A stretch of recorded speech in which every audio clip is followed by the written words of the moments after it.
Hi, welcome back to Burning River Bushcraft. Today I want to talk about a tool that you may need to add to your kit, and that's going to be the socketed chisel. A chisel is definitely not something that I would consider mandatory for bushcraft at all. You can get by with just a knife, batoning it, but you're going to do a much more professional job with a chisel. The advantage to a socketed chisel is just like you see. I can manufacture the handle in the woods on the spot. I can either set it up in more of a long-term cabin or camp situation, or I can put a handle on it, get by, make the craft I'm trying to make that second, break the handle off, throw it away, and put this small tool back in your kit and move on to the next job. For precise control, I do like to use a chisel.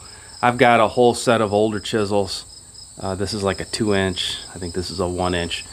And when you're making stop cuts and chiseling along the line of an axe handle or something like that, you can do it with a knife, but a chisel like this gives you a lot more control. So I have a 3/4 and a 1.5-inch socketed chisel. That's the most common size I use. And both of these chisels weigh significantly less than a handled chisel does. Now, you can choose your wood species carefully and probably get a lifetime of service out of a handle, or you can just simply use a green wood and just get by with something, and that's what we're going to be doing today. So I got a piece of buckthorn here along the wood line. I've knocked the limbs off already. I'm just going to go ahead and do a little better job. I got some little nubs sticking out here.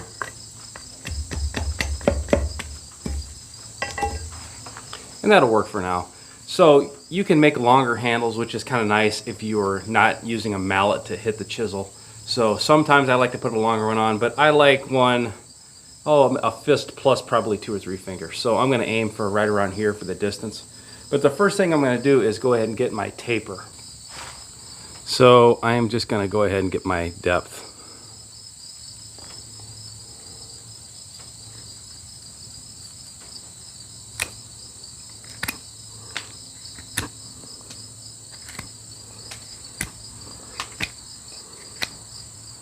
So that's probably pretty close for the depth, but I need quite a bit more taper on this.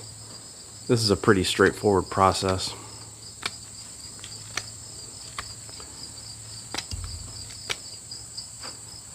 So that's pretty good for now.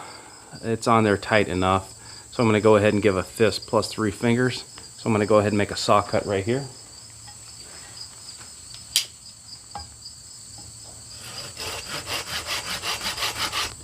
So now in this case, I'm just making a quickie handle, but hitting this squared off in with a mallet is going to cause me a lot of grief. So I'm going to go ahead and slip the chisel out, and I'm just going to take a camphor on the end.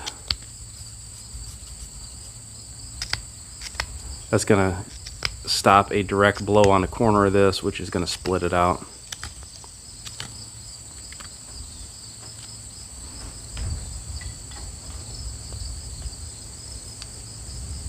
Now I'm just going to give it a few light taps to seat it.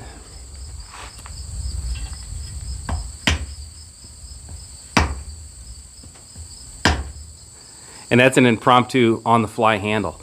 I kind of like leaving the bark on it. I think it looks more bushcrafty and cool.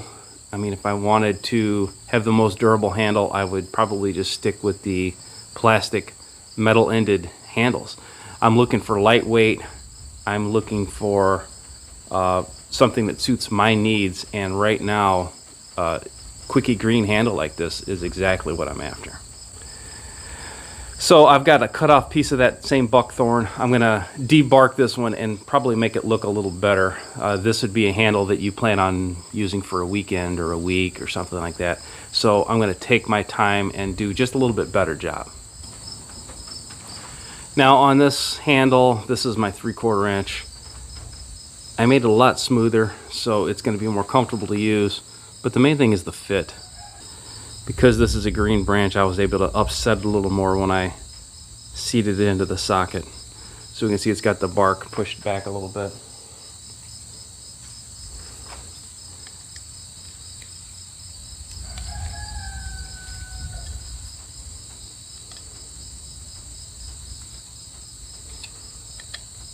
So if you were going to plan on using this tool for 5 minutes or 5 days, you would just spend a little more time prepping your handle. If I was going to try to use this tool for 5 years, I would go ahead and try to find a piece of seasoned hickory or seasoned oak that's going to last a little bit longer and make it worth putting the time into a proper handle. But that is the beauty of these socketed chisels, is no matter how much time you take, throw this thing away and put this back in your kit and off you go. So you can use these tools by hand, and this single bevel really lets you hold a pretty precise angle. But by using a force amplifier like a mallet, you can really, gives you precise control.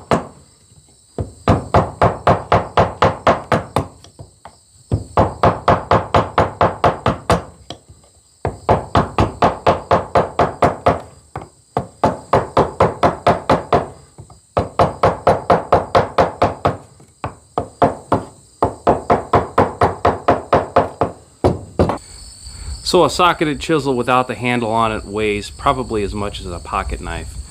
And with a quickie handle on it like this, that lets you perform your best and make the best projects that you can in the woods. So antique shops, flea markets, keep your eyes out for these socketed chisels. They're definitely something that's worth adding to your kit. Till next time, this has been Jamie Boggs for Burning River Bushcraft. See you soon.